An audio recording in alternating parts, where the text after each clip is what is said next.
Okay.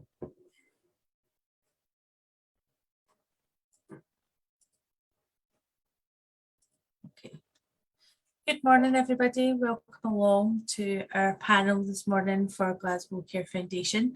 I'd like to introduce everybody. We've got Ursula Howard and we've got Jimmy Johnson, MBE, can't forget that part, Jimmy, and also Elaine Sargent from Glasgow Care Foundation. So first of all, I'd like to hand over to Elaine just to give us a wee brief overview of Glasgow Care Foundation, what they do. Elaine, over to you. Hi, morning everyone. Glasgow Care Foundation is a small charity doing big things in the Glasgow area. We've been around since 1874, so we're coming up not too long away from 150 years in existence. And sadly, our work today is the same as it was all those years ago. We help families and individuals living in poverty in the Glasgow area. And that normally takes the form of basic household goods that most of us all take for granted. So, you know, a bed, a cooker, a washing machine, perhaps a fridge, maybe blinds for your windows, a sofa to sit on, that type of thing, tables and chairs to maybe have a bite to eat at tea time. So our referrals come from recognised agencies in the community, so that could maybe be the Citizens Advice or a health worker or a social worker or perhaps a housing association. And if they're working with the person and they identify there's a need for help, they refer them to us. It's a very simple process, and then we contact the person and have a discussion about how we can help. So in the past year, we've probably helped over 1,000 families, and our aim is to keep helping more and more as we can. And with the fuel crisis, as most people know, coming into play and heightening, that help is going to be even more crucial. And we get round that by sometimes helping people, giving them an Asda gift card. If they have a prepayment meter, they can go in and top up their fuel card with that, or they can perhaps buy some food, because food poverty is a big thing as well still. People are having to make a choice between heating and eating, which isn't right. So we help as much as we can, but with everyone else's help, we can help more people. It's really as simple as that. That's Thanks, fantastic. Claire. And like you said, it's a very worrying time for everybody. Absolutely. And with fuel prices in particular about to have another hike, yeah, it's not an ideal situation. No. Thank you for that overview, Elaine. So we've got with us today two people who are part of the foundation and are external fundraisers. So I'd like to know a little bit about you. So Jimmy, we'll start with you. Who are you? What do you do? And how did you hear about Glasgow Care Foundation? Well, Jimmy Johnson. I'm currently the West of Scotland membership team leader. So I'm responsible for the growth of Rotary in the West of Scotland. That's from Fort William down to Stranraer and out to the islands. I'm a past district governor of the West of Scotland Rotary, and also I'm a member of Glasgow North and Bishopbriggs, and that's where I actually heard about Glasgow Care Foundation. One of our former Rotarians was my accountant, and Stephen had business links with the Glasgow Care Foundation. And of course, prior to the pandemic, I used to contribute gifts for the children, along with many others. Obviously, to stop us handling goods. Then, just at the end of the pandemic, we contributed some funds towards the gift cards, which Elaine mentioned. And roughly that's what we do. But we have, in fact, also, I believe, in the earlier days, given funding through the Rotary. That's correct, Jimmy. Yeah, we appreciate everything that you've done. It really does make a worthwhile when other people can help out as well. Definitely. And what about you, Ursula? Who are you? What do you do? And how did you hear about the foundation? Thank you, Claire. Thank you, Elaine and everyone. Now I'm a writer now, but I spent my working life working in adult literacy and English for speakers of other languages as a teacher and an organizer. I also come from a family which since the 1850s has cared about poverty and homelessness, and my great-grandfather was somebody called Ebenezer Howard, who invented the Garden City movement. So housing has always been a huge part of my concern about helping people in poverty. That was his thing, was people from the slums having nice places to live.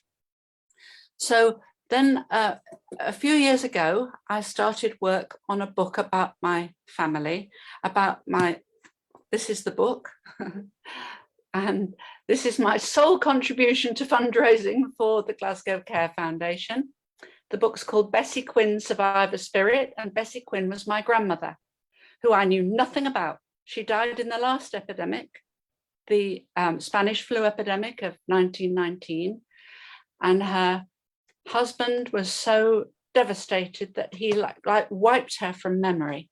So I started work with a blank sheet of paper and found her, not the little Irish orphan that we'd always thought she might be, but from a great big Irish immigrant family to Scotland.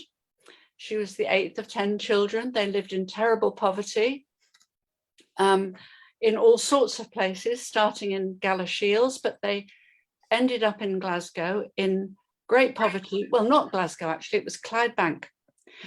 But one of them was homeless for quite some years and was spent nights and weeks in the poorhouse in Govan.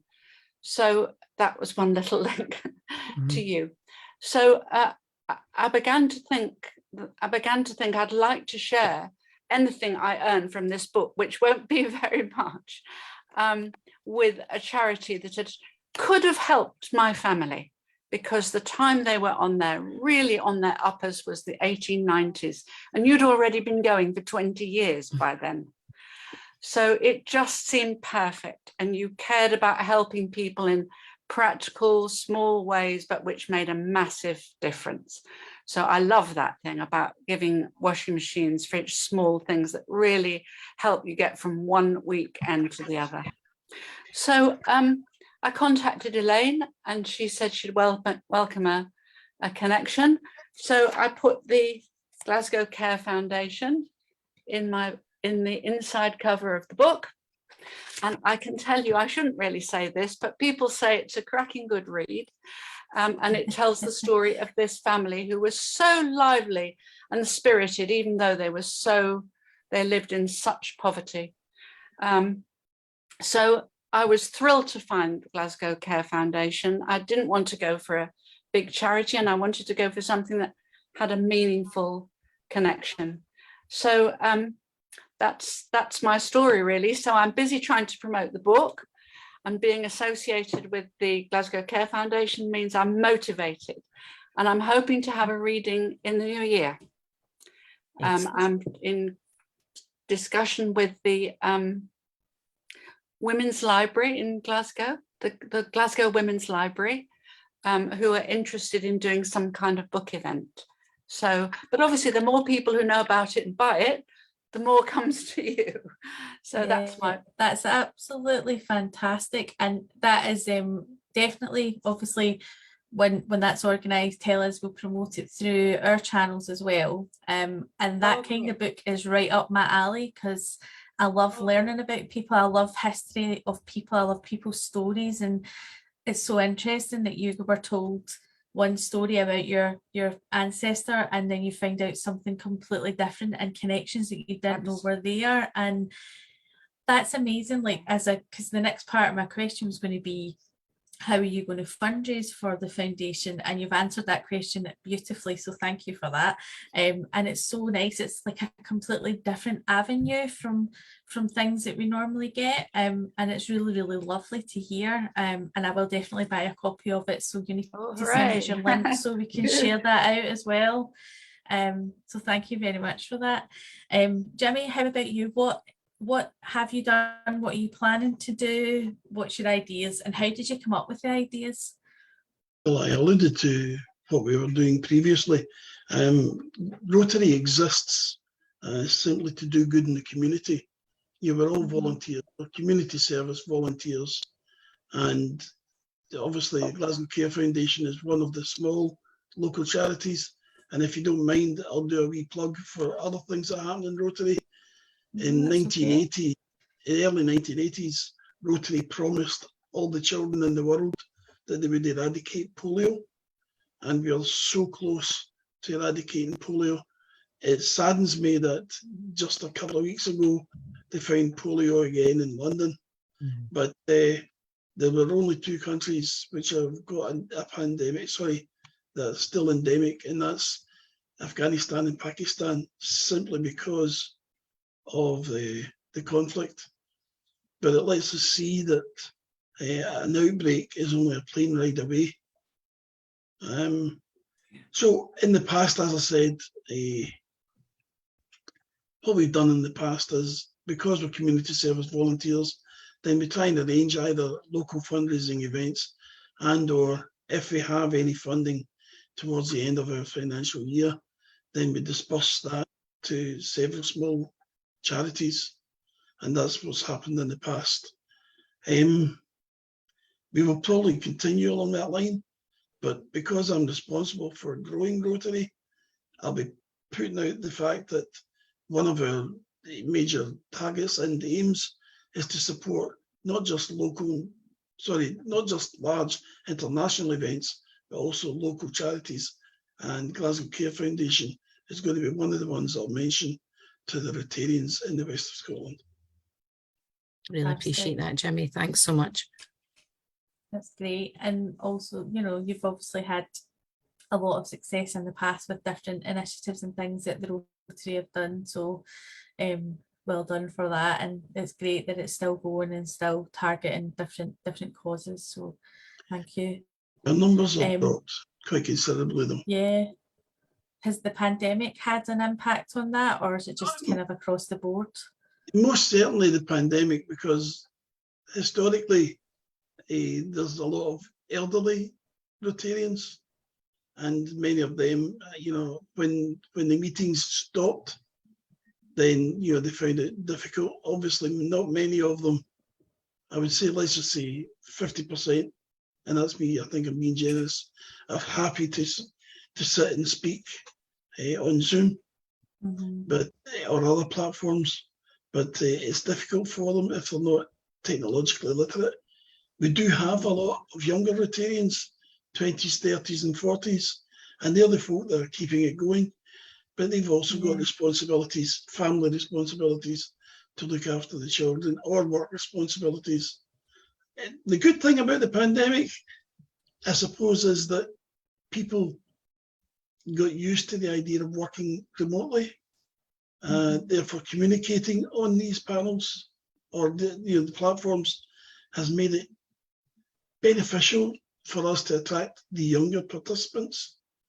So I'm very grateful for that. And I think that's a target that we will try and pursue to let them know that there are still those out there that need not a helping hand out, but a helping hand up.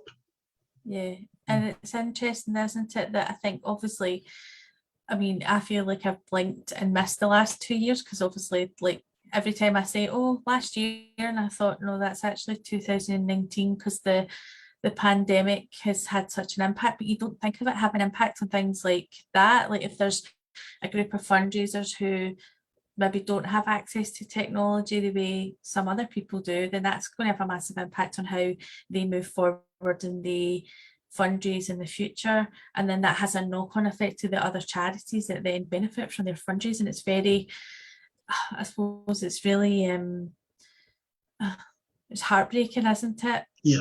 It really, really is. And I suppose then that takes us very neatly then to Elaine, and how obviously we've got two very different kinds of fundraising there, but it takes us to you on why it's so important that we've got external fundraisers for Glasgow Care Foundation. Yeah. Well, the very simple answer to that, really, Claire, is that the more money that comes in, the more people we can help. It really is as simple as that. We don't receive any government funding, so our money, if you like, that goes out for our grants and to support people is through our dividends each month, which over the years our board have been very wise and sensible with their investments. So we have a kind of grant pot each month, if you like, for want of a better term, from the dividends, and that's what we use to buy the goods for people. But that's obviously topped up with any fundraising that anyone else does for us, or any donations that we get from anyone. And there's various ways in which you can help. And to take Ursula's point there that, you know, our book's new, she's obviously just starting to sell it. She's of the opinion at the moment that she might be making a smaller contribution to us. But what I would emphasise there is every penny counts. It's a bit of a cliche to some people, but actually, if someone donates £50, that buys someone window blinds. £100 will buy a family small kitchen appliances that they need. £200 normally would get a cooker or a washing machine, because we're very kind of diligent in the suppliers we use and the value we get. Although obviously there's got to be a balance there on that the quality is correct. But if we're buying from a lot of these items, then we can sometimes get a bit of a discount, etc. So whilst we would love people to be out raising thousands of pounds for us, we realise that that's not always going to be the case. But even people raising a small amount of money does make a big difference to us. For example, with the supermarket cards I've already mentioned there, towards Christmas time, we also issue them in replacement of gifts for children because of the pandemic and the handling goods situation that Jimmy mentioned. We now just give a card, but also what that gives us is the parent or the guardian or the grandparent that sort of dignity of choice. You know, someone can go into a supermarket with a set amount on the card, and they have the choice to buy either what food their family likes or some gifts for their children for Christmas morning, or like I've said, perhaps they need to maybe put £20 or £30 in the meter and they want to top that up until maybe the next time they're paid. And not all the people that we help are necessarily out of work. A lot of people we help are in work, but they're just on lower paid jobs, or their jobs have been affected by the pandemic, so they're maybe getting less hours at work, etc. So it's absolutely crucial, the help that we get from other people, because it just helps us help as many people as we possibly can. And there's lots of ways in which you can do that. You can make obviously just a one-off donation on our website. Our Just Giving platform allows you to do that very easily. We have a few people who maybe do a monthly donation. So if there's anyone out there who can afford even £10 a month, you can just set up a direct debit through the Just Giving page to us. That mounts up and then allows us to buy a bigger item at the end of the year for someone. Or we sometimes have companies who have volunteering days, for example, within their organisation. So we've had a couple of recent examples of that, where people have done like a mountain climb, or they've done a sponsored run or something. So they've collectively put all their volunteering days together and they've organised an event, and we've been the beneficiary of the fundraising of that event, which works very well for us. So there's lots of ideas out there and different things people can do, and all different scales, but we welcome any inquiries from anyone who thinks they've got something they can do to help us. And I can be contacted. My email is just elaine@glasgowcarefoundation.org. It's very simple. Or our website is just Glasgow Care Foundation. So, and all my contact details are on it. So I'd be happy to have a chat with anyone out there who's listening who feels they want to get involved, because we appreciate any help that we can get. And I think as well, the last time we had a panel event about fundraisers, we also talked about people donating their time and their skills to the foundation. So it's not always about like a financial contribution. It could be someone who is great at admin or great at technology, and you need something set up or a task done, that they could donate a couple hours of their time to help you along. So it doesn't always have to be a financial implication, but it could be something that you have to go out and pay for, that if they can provide it for free, then that's also a money saving and money that can go back and keeps the foundation going. So there's so many different ways. Absolutely. Even just having friends and ambassadors helps us, Claire. If we have people who, for example, are, I know, as Jimmy's mentioned, it's sort of networking and meetings. I think there's coming back now. People are getting brave enough to go out and meet with people, but for a long time they weren't. But even on Zoom or in-person meetings, particularly in the network scene around the Glasgow area, if people know about us and they're willing to be an ambassador and even just help share our story, that's very valuable as well. Because the more people that talk about us, the more we're known, because we are such a small charity. We're not one of the bigger names. So even just being, as I say, a kind of ambassador or friend of the foundation, as we like to call it, is good for us too. So if anyone's interested in doing that, because they're maybe not in a position to donate on a monetary basis, I'd also be happy to hear from them. Mm-hmm. And also inside of Ursula's book, you've got that beautiful ode to Glasgow Care Foundation, and you know, people all over the world will buy that book. So it could be somebody in another country sitting with a book going, oh, what's this Glasgow Care Foundation? So absolutely, all those things help, all the people talking. And we spoke last time about networking, because I think the last time most of the people who were on the panel had met you through networking events. Yeah, that's normally and like you said, they are coming back. They're coming back a bit more and in person since the pandemic. So it's great to like just be talking about it and be more visible. So it's fantastic. It's so nice to hear different ways that people are helping and sharing the foundation. Yeah, I was delighted to hear from Ursula, because that was something very different for us. You know, a new way of receiving funds, and particularly the connection obviously with your family and poverty. It just felt right, you know, to have that relationship. So I'm so pleased you got in touch with us, Ursula. Oh, good. And if I could just say that one of the things that I learned when I was teaching adult literacy was that if people have one big problem in their lives, it's not the only one. Oh, they also absolutely. had problems with their housing, problems with mental health, problems with physical health. They do now and they did then. So in the book, Bessie Quinn, they were very poor, but they also died young of TB, and Jim has mentioned polio, but actually TB is also back and growing. And so they had so many different problems to do with mental health, to do with their education, and all those things come together.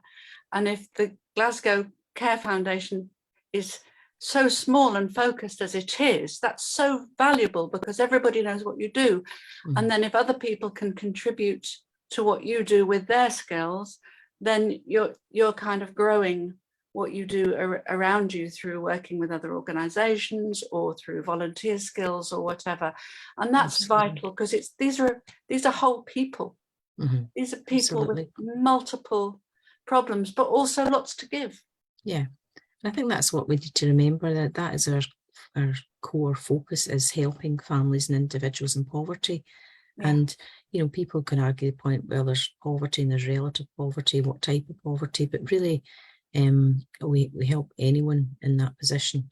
And because really, you know, there's lots of organisations out there, but our focus is fairly specific, which is sometimes good. You know, because then people know exactly what they can get from us and what help we can give.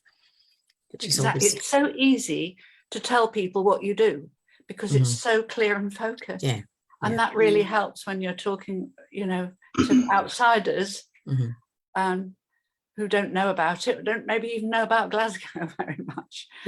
But they get it. They get the clarity of it. Clear and simple is always the best, I think.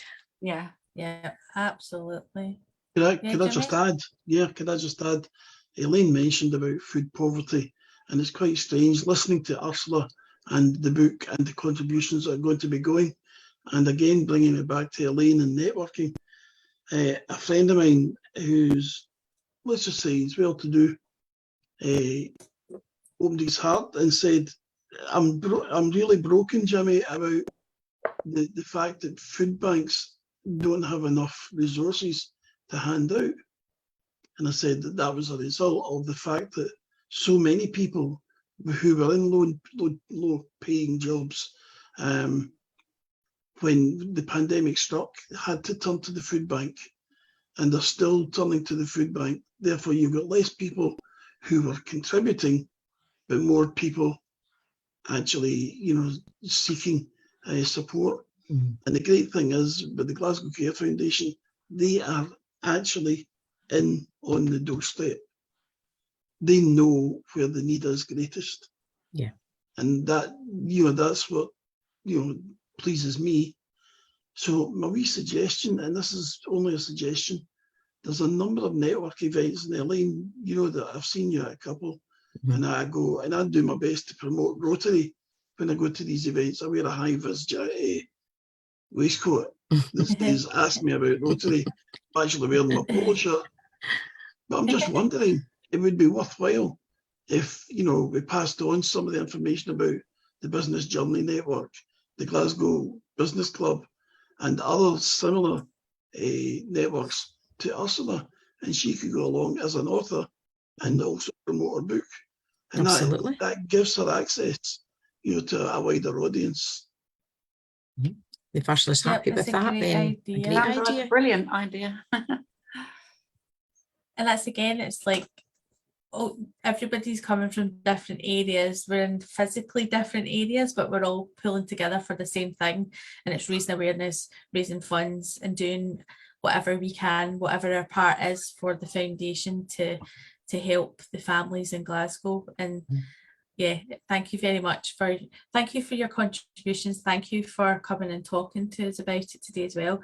Ursula, before we finish up, is your book available? Can people go and buy it just now? It is. It can. Yes. Where can they buy it? Maybe if you do the YouTube, it might be, you could put the details of how to get. I will. I'll put all the details underneath. Where can people buy it? Yes, shall I send you the flyer, or shall I send you?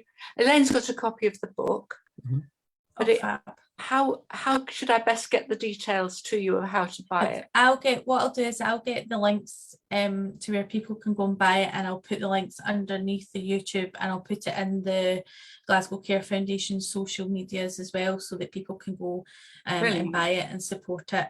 And we'll share it out as much as we can. And as soon as you secure your date of coming to speak to the Glasgow Women's Library, we'll get that shared out as well.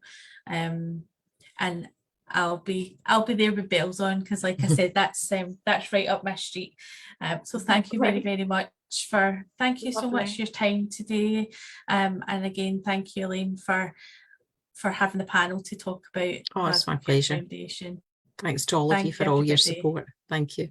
Thank you for all you do. Thank you.